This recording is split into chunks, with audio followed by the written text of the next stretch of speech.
ओम शांति। 4 नवंबर की बाबा की मुरली। मीठे बच्चे, अपनी खामियां निकालनी है तो सच्चे दिल से बाप को सुनाओ। बाबा तुम्हें कमियों को निकालने की युक्ति बताएंगे। प्रश्न, बाप की करंट किन बच्चों को मिलती है? उत्तर, जो बच्चे ईमानदारी से सर्जन को अपनी बीमारी सुना देते हैं। बाबा उन्हें दृष्टि देता। बाबा को उन बच्चों पर बहुत तरस पड़ता है। अंदर में आता इस बच्चे का यह भूत निकल जाए। बाबा उन्हें करंट देता है। ओम शांति। बाबा बच्चों से पूछते रहते हैं। हर एक बच्चे को अपने से पूछना है कि बाप से कुछ मिला, किस किस चीज में कमी है। हर एक को अपने अंदर झांकना है। जैसे नारद का मिसाल है, उनको कहा तुम अपनी शकल आईने में देखो, लक्ष्मी को वरने के लायक है। तो बाप भी तुम बच्चों से पूछते हैं, क्या समझते हो लक्ष्मी को वरने लायक बने हो?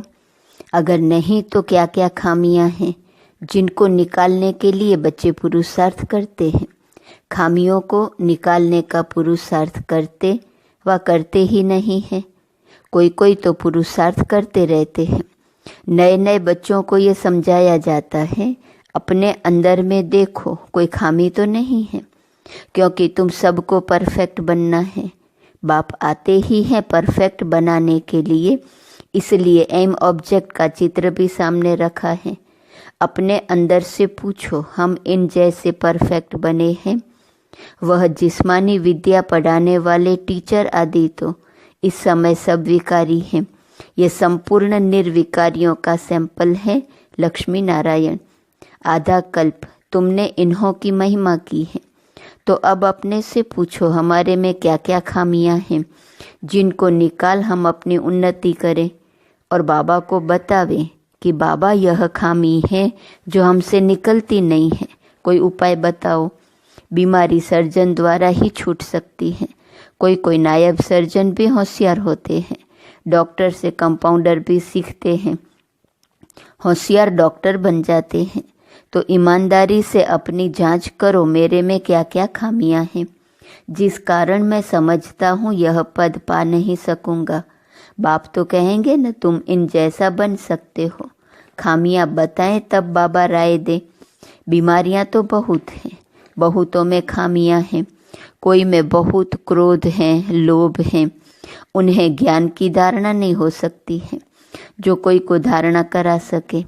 बाप रोज बहुत समझाते हैं, वास्तव में इतनी समझाने की जरूरत ही नहीं दिखती। मंत्र का अर्थ बाप समझा देते हैं। बाप तो एक ही है, बेहद के बाप को याद करना है और उनसे यह वर्षा पाकर हमको ऐसा बनना है। और स्कूलों में 5 विकारों को जीतने की बात ही नहीं होती। यह बात अभी ही होती है जो बाप आकर समझाते हैं। तुम्हारे में जो भूत हैं, जो दुख देते हैं, उनका वर्णन करेंगे तो उनको निकालने की बाप युक्ति बताएंगे। बाबा यह भूत हमको तंग करते हैं। भूत निकालने वाले के आगे वर्णन किया जाता है ना। तुम्हारे में कोई वह भूत नहीं। तुम जानते हो यह 5 विकारों रूपी भूत जन्म जन्मांतर के हैं। देखना चाहिए हमारे में क्या भूत है, उसको निकालने के लिए फिर राय लेनी चाहिए। आंखें भी बहुत धोखा देने वाली हैं, इसलिए बाप समझाते हैं अपने को आत्मा समझ, दूसरे को भी आत्मा समझने की प्रैक्टिस डालो। इस युक्ति से तुम्हारी यह बीमारी निकल जाएंगी। हम सब आत्माएं तो भाई भाई ठहरे, शरीर तो है नहीं। यह भी जानते हो हम आत्माएं सब वापिस जाने वाली हैं। तो अपने को देखना है, हम सर्वगुण संपन्न बने हैं नहीं तो हमारे में क्या अवगुण है। तो बाप भी उस आत्मा को बैठ देखते हैं, इनमें यह खामी है तो उनको करंट देंगे। इस बच्चे का यह विघ्न निकल जाए। अगर सर्जन से ही छिपाते रहेंगे तो कर ही क्या सकते। तुम अपने अवगुण बताते रहेंगे तो बाप भी राय देंगे। जैसे तुम आत्माएं बाप को याद करती हो, बाबा आप कितने मीठे हो, हमको क्या से क्या बना देते हो। बाप को याद करते रहेंगे तो भूत भागते रहेंगे। कोई न कोई भूत है जरूर। बाप सर्जन को बताओ, बाबा हमको इनकी युक्ति बताओ, नहीं तो बहुत घाटा पड़ जाएगा। सुनाने से बाप को भी तरस पड़ेगा। यह माया के भूत इनको तंग करते हैं। भूतों को भगाने वाला तो एक ही बाप है, युक्ति से भगाते हैं। समझाया जाता है इन 5 भूतों को भगाओ, फिर भी सब भूत नहीं भागते हैं। कोई में विशेष रहता है, कोई में कम, परंतु है जरूर। बाप देखते हैं इनमें यह भूत हैं। दृष्टि देते समय अंदर चलता है न, यह तो बहुत अच्छा बच्चा है। और तो सब इनमें अच्छे अच्छे गुण हैं, परंतु बोलते कुछ नहीं है, किसको समझा नहीं सकते हैं। माया ने जैसे गला बंद कर दिया है, इनका गला खुल जाए तो औरों की भी सर्विस करने लग पड़े। दूसरे की सर्विस में अपनी सर्विस, शिव बाबा की सर्विस नहीं करते हैं। शिव बाबा खुद सर्विस करने आए हैं। कहते हैं इन जन्म जन्मांतर के भूतों को भगाना है। बाप बैठ समझाते हैं, यह भी जानते हो झाड़ धीरे धीरे वृद्धि को पाता है, पत्ते जड़ते रहते हैं, माया विघ्न डाल देती है। बैठे बैठे ख्याल बदली हो जाते हैं। जैसे सन्यासियों को घृणा आती है तो एकदम गुम हो जाते हैं, न कोई कारण न कोई बातचीत। कनेक्शन तो सबका बाप के साथ है। बच्चे तो नंबरवार हैं, वह भी बाप को सच बताए तो वह खामियां निकल सकती हैं और ऊंच पद पा सकते हैं। बाप जानते हैं कई न बतलाने के कारण अपने को बहुत घाटा डालते हैं। कितना भी समझाओ परंतु वह काम करने लग पड़ते हैं। माया पकड़ लेती है। माया रूपी अजगर है, सबको पेट में डाल बैठी है, दुबन में गले तक फंस पड़े हैं। बाप कितना समझाते हैं। और कोई बात नहीं, सिर्फ बोलो 2 बाप हैं। एक लौकिक बाप तो सदैव मिलता ही है, सतयुग में भी मिलता है तो कलयुग में भी मिलता है। ऐसे नहीं कि सतयुग में फिर पारलौकिक बाप मिलता है। पारलौकिक बाप तो एक ही बार आते हैं। पारलौकिक बाप आकर नर्क को स्वर्ग बनाते हैं। उनकी भक्ति मार्ग में कितनी पूजा करते हैं, याद करते हैं। शिव के मंदिर तो बहुत हैं। बच्चे कहते हैं सर्विस नहीं है। अरे शिव के मंदिर तो जहाँ तहाँ हैं, वहाँ जाकर तुम पूछ सकते हो। इनको क्यों पूछते हो? यह शरीरधारी तो है नहीं। यह है कौन? कहेंगे परमात्मा। इन बिगर और कोई को कहेंगे नहीं। तो बोलो यह परमात्मा बाप है न? उनको खुदा भी कहते हैं, अल्लाह भी कहते हैं। अक्सर करके परमपिता परमात्मा कहा जाता है। उनसे क्या मिलने का है यह कुछ पता है? भारत में शिव का नाम तो बहुत लेते हैं। शिव जयंती त्योहार भी मनाते हैं। कोई को भी समझाना बहुत सहज है। बाप भिन्न भिन्न प्रकार से समझाते तो बहुत रहते हैं। तुम किसके पास भी जा सकते हो, परंतु बहुत ठंडाई से, नम्रता से बात करनी है। तुम्हारा नाम तो भारत में बहुत फैला हुआ है। थोड़ी भी बात करेंगे तो झट समझ जाएंगे यह बीके हैं। गांव आदि तरफ तो बहुत इनोसेंट हैं। तो मंदिरों में जाकर सर्विस करना बहुत सहज है। आओ तो हम तुमको शिव बाबा की जीवन कहानी सुनावे। तुम शिव की पूजा करते हो, उनसे क्या मांगते हो? हम तो आपको इनकी पूरी जीवन कहानी बता सकते हैं। दूसरे दिन फिर लक्ष्मी नारायण के मंदिर में जाओ। तुम्हारे अंदर में खुशी रहती है। बच्चे चाहते हैं गांवड़ों में सर्विस करें। सबकी अपनी अपनी समझ है ना। बाप कहते हैं पहले पहले जाओ शिव बाबा के मंदिर में, फिर लक्ष्मी नारायण के मंदिर में जाकर पूछो इन्हों को यह वर्षा कैसे मिला हुआ है। आओ तो हम आपको इन देवी देवताओं के 84 जन्मों की कहानी सुनाए। गांव वालों को भी जगाना है। तुम जाकर प्यार से समझाएंगे तुम आत्मा हो, आत्मा ही बात करती है। यह शरीर तो खत्म हो जाने वाला है। अब हम आत्माओं को पावन बन बाप के पास जाना है। बाप कहते हैं मुझे याद करो, तो सुनने से ही उनको कशिश होंगी। जितना तुम देही अभिमानी होंगे उतना तुम्हारे में कशिश आएंगी। अभी इतना इस देह आदि से, पुरानी दुनिया से पूरा वैराग नहीं आया है। यह तो जानते हो यह पुराना चोला छोड़ना है, इनमें क्या ममत्व रखना है। शरीर होते शरीर में कोई ममत्व नहीं होना चाहिए। अंदर में यही तात रहे, अब हम आत्माएं पावन बनकर अपने घर जाएं। फिर यह भी दिल होती है, ऐसे बाबा को कैसे छोड़े। ऐसा बाबा तो फिर कभी मिलेगा नहीं। तो ऐसे ऐसे ख्याल करने से बाप भी याद आएगा, घर भी याद आएगा। अब हम घर जाते हैं। 84 जन्म पूरे हुए। भल दिन में अपना धंधा आदि करो।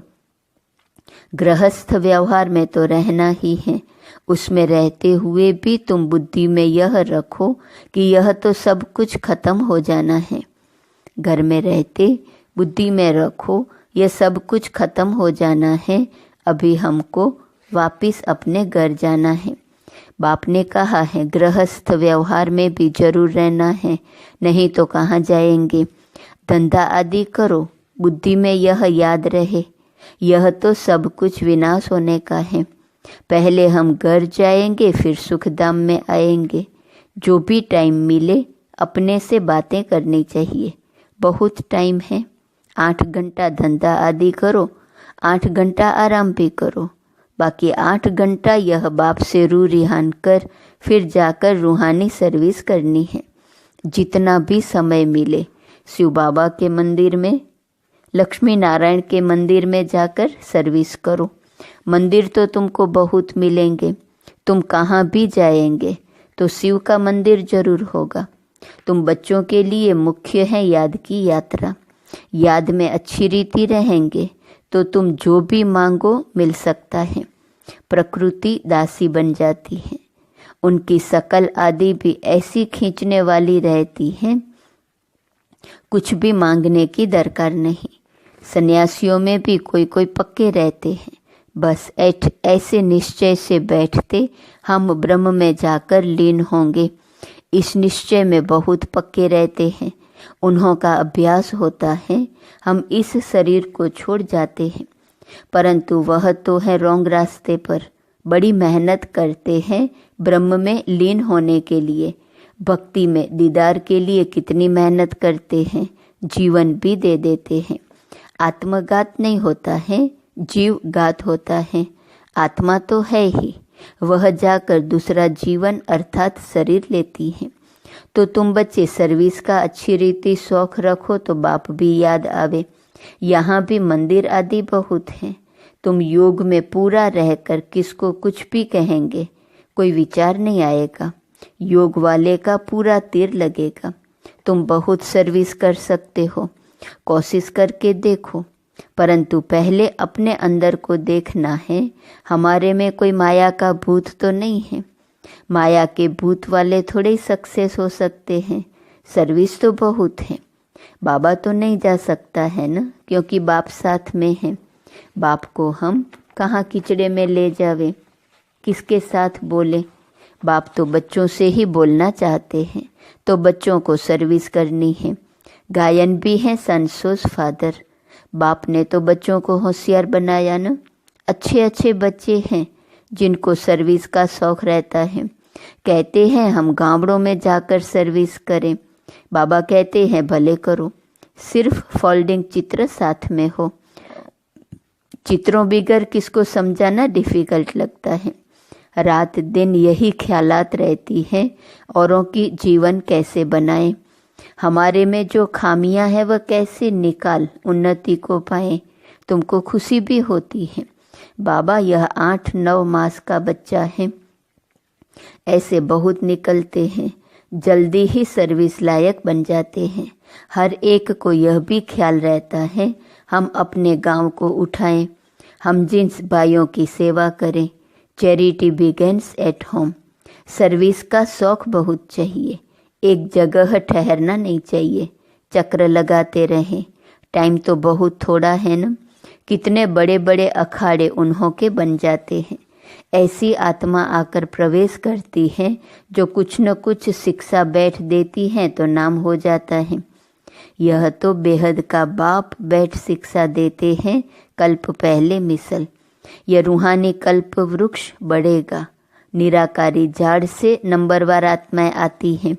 शिव बाबा की बड़ी लंबी माला व झाड़ बना हुआ है।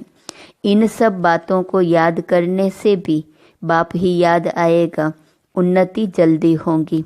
अच्छा, मीठे मीठे सिकीलदे बच्चों प्रति माता पिता बाप दादा का याद प्यार और गुड मॉर्निंग। रूहानी बाप की रूहानी बच्चों को नमस्ते।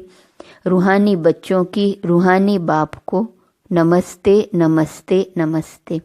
धारणा के लिए मुख्य सार। पहली पॉइंट, कम से कम 8 घंटा बाप से रूह रिहान कर बड़ी ठंडाई व नम्रता से रूहानी सर्विस करनी है। सर्विस में सक्सेस होने के लिए अंदर में कोई भी माया का भूत न हो। अपने आप से बातें करनी है कि यह जो कुछ हम देखते हैं यह सब विनाश होना है। हम अपने घर जाएंगे, फिर सुख धाम में आएंगे। वरदान, अटल निश्चय द्वारा सहज विजय का अनुभव करने वाले सदा हर्षित निश्चिंत भव। निश्चय की निशानी है सहज विजय, लेकिन निश्चय सब बातों में चाहिए, सिर्फ बाप में निश्चय नहीं। अपने आप में, ब्राह्मण परिवार में और ड्रामा के हर दृश्य में संपूर्ण निश्चय हो। थोड़ी सी बात में निश्चय टलने वाला न हो। सदा यह स्मृति रहे कि विजय की भावी टल नहीं सकती। ऐसे निश्चय बुद्धि बच्चे क्या हुआ, क्यों हुआ, इन सब प्रश्नों से भी पार सदा निश्चिंत, सदा हर्षित रहते हैं। स्लोगन, समय को नष्ट करने के बजाय फौरन निर्णय कर फैसला करो। आज का स्वमान है, मैं वृत्ति से वायुमंडल बनाने वाली हूँ। अव्यक्त इशारे की पॉइंट 4 नवंबर। वर्तमान समय की सेवा में सफलता का विशेष साधन है वृत्ति से वायुमंडल बनाना। आजकल की आत्माओं को अपनी मेहनत से आगे बढ़ना मुश्किल है, इसलिए अपने वाइब्रेशन द्वारा वायुमंडल ऐसा पावरफुल बनाओ जो आत्माएं स्वतः आकर्षित होते आ जाएं। अभी सेवा में सकाश देकर सबकी बुद्धियों को परिवर्तन करने की सेवा करो, तब सफलता आपके सामने स्वतः झुकेंगी। ओम शांति।